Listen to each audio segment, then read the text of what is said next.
Hello guys, good morning. कैसे हैं guys आप लोग? मुझे आशा है कि आप लोग बहुत ही अच्छा और बहुत ही बढ़िया होंगे। और कैसी चल रही है पढ़ाई लिखाई और 2023 के एग्जाम की तैयारी कैसी चल रही है? अच्छी ही चल रही होगी। तो मेहनत में लगे रहिए, मेहनत करते रहिए, खूब मेहनत कीजिए, खूब मेहनत। तो गाइज आज मैं पढ़ाऊंगा आप लोगों को now the leaves are falling fast, जो क्लास 12 इंग्लिश का पोएट्री सेशन लेसन 3 है। Now the leaves are falling fast, पत्तियां तेजी से गिर रही है। तो कविता शुरू करने से पहले अभी कवि के बारे में कुछ जान लेते हैं। कवि का इंट्रोडक्शन, कवि का घर कहाँ है, कवि का जन्म कब हुआ, कवि का मतलब उनका क्या क्या कुछ मेन मेन किताबें भी है, उस बारे में जान लेते हैं। तो कवि का नाम W.H. ऑडेन है, जिनका पूरा नाम वाइस्टन हज ऑडेन है। ये भी आपके एग्जाम में पूछ सकता है कि now the leaves are falling fast कौन लिखे हैं ऑब्जेक्टिव क्वेश्चन में, तो W.H. ऑडेन। जिनका जन्म इंग्लैंड में हुआ है और शिफ्टेड अमेरिका में हुए। जिनका जन्म इंग्लैंड में हुआ लेकिन वे रहे अमेरिका में। और उनका जन्म 21 फरवरी 1907 को हुआ है। डैड 29 सितंबर 1973 को 73 हुआ। अवार्ड पुटलाइजर प्राइज, उनको एक अवार्ड पुटलाइजर प्राइज मिला 1948 में। इस पे भी ध्यान दीजिएगा, ये भी एग्जाम में पूछ सकता है कि W.H. ऑडेन को पुटलाइजर प्राइज कब मिला था, तो सन 1948 में। और उनका फेमस बुक क्या है, इस पर भी ध्यान दीजिएगा। तो उनका famous book the age of anxiety है। तो हम लोग चलते हैं कविता की ओर। गाइस तो चलते हैं कविता की ओर। तो now the leaves are falling fast, पत्ती जो है तेजी से गिर रही है। तो इसमें कवि का क्या कहना है? कवि कविता में जाड़े के मनहूस वातावरण का वर्णन करता है। कविता में पड़ोस के पार्क का दृश्य है। कविता में जो है पड़ोस के पार्क मतलब बगल के, पड़ोसी जो होते हैं मतलब बगल के, मेरे घर के बगल में, तो उसमें उसका दृश्य है। पार्क में वृक्ष ही वृक्ष है। कवि कह रहा है पार्क में जो है वृक्ष ही वृक्ष है।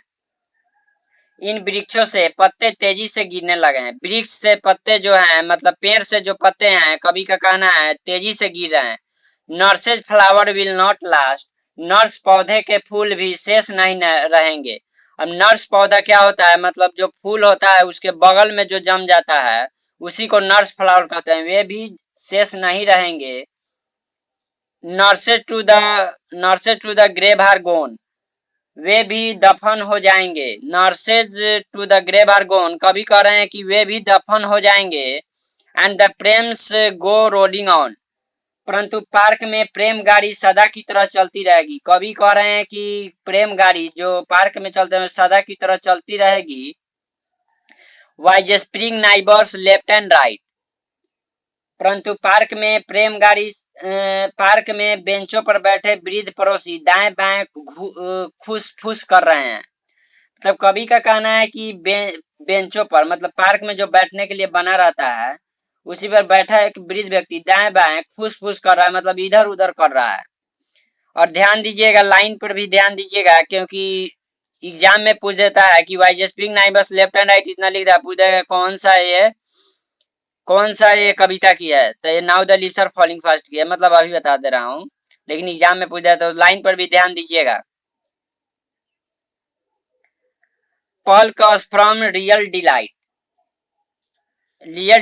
and the active hand must be freeze, उन बूढ़ों को देखकर मृत्यु का भय समाता है और सारी खुशी काफूर हो जाती है।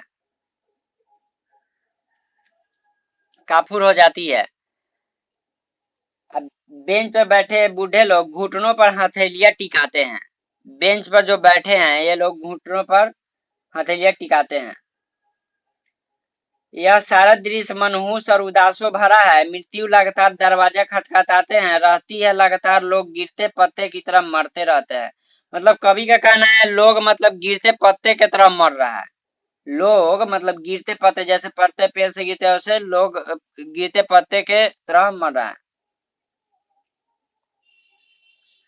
Dead in hundreds at the back, dead in hundreds at the back, पीछे की ओर मृत लोगों का सौ follow wooden in our track, लकड़ी के ताबूतों में लगातार जाते रहते हैं। पीछे की ओर मतलब पीछे की ओर, बैक पीछे, बैक की ओर लोगों की 100 लकड़ी के ताबूतों पर लगातार ले जाए रहते हैं। लकड़ी के ताबूतों पर मतलब ले जाते हैं लोग उनको।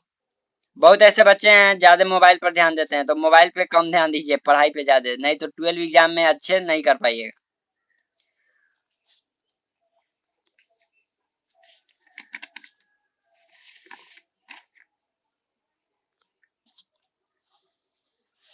Arms rise steeply to remove in false attitude of love। ऐसे माहौल में प्रेम प्रदर्शन के लिए उठी बाहें झूठी लगती है। ऐसे प्रेम प्रदर्शन में आर्म्स मीन्स बाजू चाहे बाहें, उठी बाहें कभी कह रहे हैं, उठी बाहें झूठी लगती है ऐसी प्रेम प्रदर्शन में।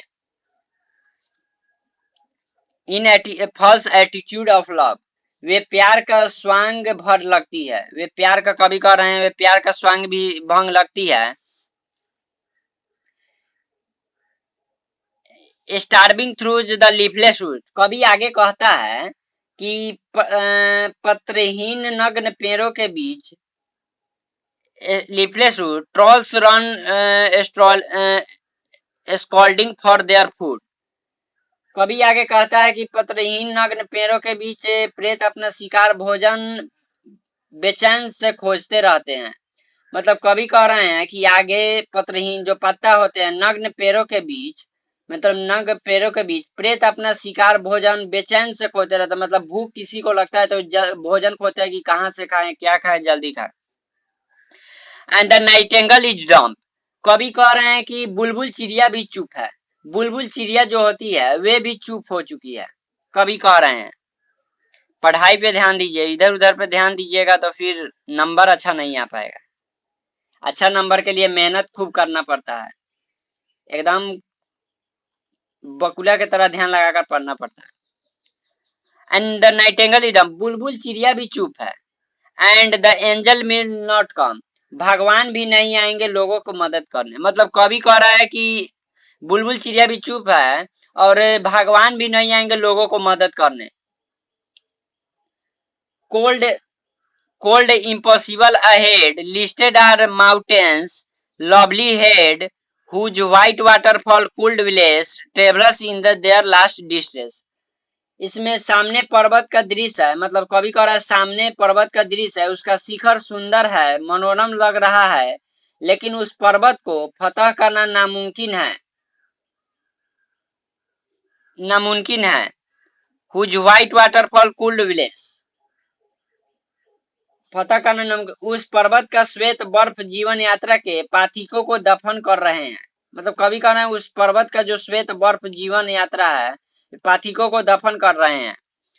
Travellers in their last distress, अपने अंतिम संकट में यात्रा कर रहा है, मतलब अपने अंतिम संकट में यात्रा कर रहा है। तो इस तरह आपका चैप्टर समाप्त होता है। लाइक सब्सक्राइब कमेंट करना नहीं भूले और फिर मिलते हैं अगले वीडियो में।